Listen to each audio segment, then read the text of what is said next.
For more on both cases, we turn once again to former federal prosecutor Roland Riopelle. Roland, let's start with that most Florida of Florida stories. Congressman Matt Gaetz, his alleged sexual escapades, and yesterday's guilty plea of his former playmate, Joel Greenberg. We know the disturbing details. Did you learn anything more about Gaetz and the case against him from yesterday's guilty plea from Greenberg? Well, yes. I went ahead and reviewed the paperwork, Andrew, and it's stunning. Mr. Greenberg was apparently just a one-man crime wave, and the degree of detail and description in the papers that were filed by the government is truly unprecedented in my nearly 40 years as a lawyer. And I think that was done to sort of have an in terrorem effect on Mr. Gaetz and anyone else Mr. Greenberg might have associated with, because there's constant mention in there of others who committed crimes with Mr. Greenberg, and those others must, all of them, be very worried today. It sounds like you don't think Matt Gaetz's prospects are that good. Greenberg, though, is going to be sort of like the Michael Cohen of witnesses. He's probably got legitimate dirt to dish, but how do you believe anything that comes out of his mouth? They may also have the testimony of some of the women, but they kind of have the same credibility problem. How do you get around that? Well, it's very clear, Andrew, that the prosecution has done a great deal to corroborate what Mr. Greenberg and any other witnesses may be telling them. There's mention of Venmo accounts and bank transactions and all kinds of things like that. So I think by the time the government brings a case, they will have all kinds of corroboration for the admittedly dubious testimony that they'll be sponsoring. And that kind of corroboration will typically be very persuasive to a jury. So I think by the time the horses run, Mr. Gaetz is going to have a tough time winning the race. That's my impression. Gaetz insists that he's innocent, says repeatedly he will not resign his seat in Congress. We've seen plenty of other cases where members use their office and the possibility of resignation as leverage to get a better deal.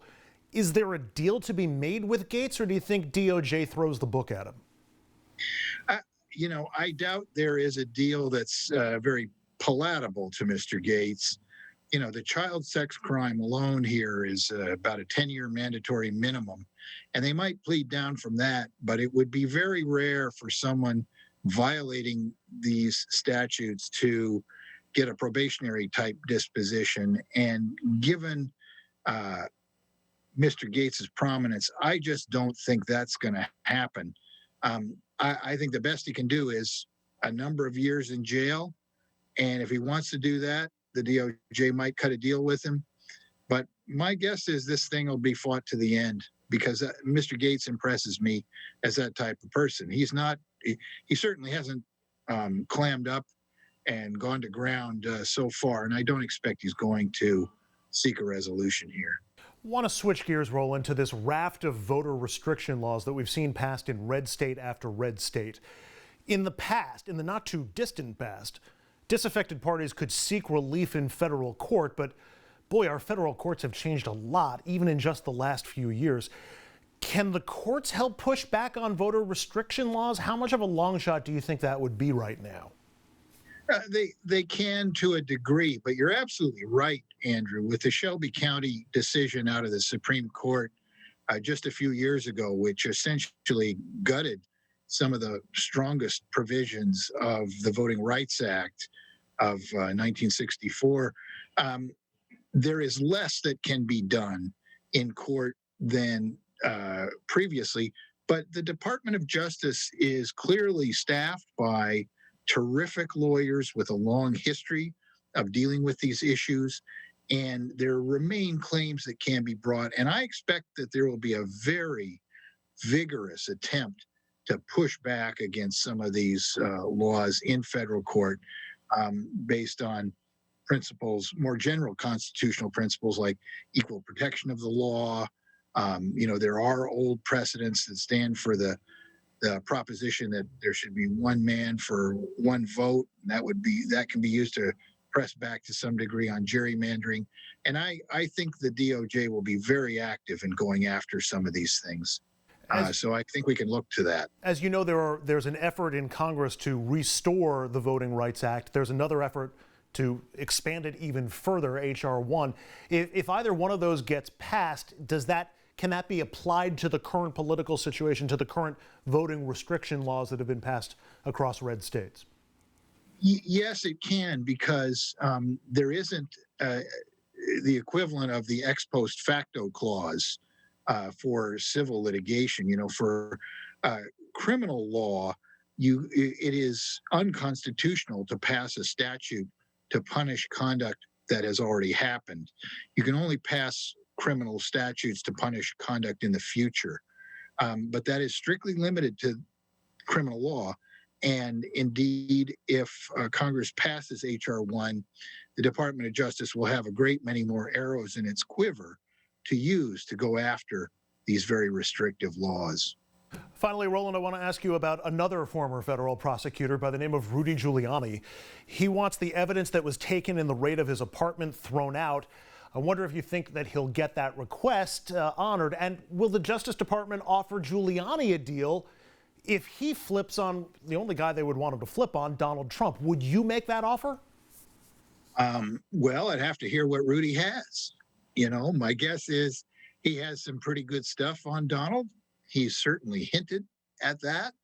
And if Rudy had the goods, and could do the king effectively, you'd have to hear it out. Rudy, like Mr. Greenberg, I suspect, has a long list of problems that will damage his credibility, but you'd have to listen to him. Will he be able to stop the Department of Justice from looking at the evidence that they seized at this point? No, there's no way he can really challenge the searches that have gone on to date. If Rudy is indicted someday, he'll be able to move to suppress the evidence that the government obtained by the searches. And if he's successful there, which I doubt he would be, but if he was, that may damage the government's ability to bring its case against him. But for now, there is nothing he can do to stop the government from looking at this evidence. The most he can do at this point is to make a motion under Rule 41 of the Rules of Criminal Procedure for the return to him of his property, namely the contents of his phone and the iCloud. But if the government does return his property, the rule explicitly provides that the court should provide for a way for the property to be available to the government in the future if it is needed. So it's not as though he can get this evidence away from the government and prevent it from looking at it at this point. That's just not going to happen. Roland Riopelle, former federal prosecutor, the good kind, staying on the good side of the law. Roland, as always, great to see you. Thank you. Where there's profit, I'll go, Andrew. So I'm not always on the good side. But it's good to be with you, and I hope to see you soon.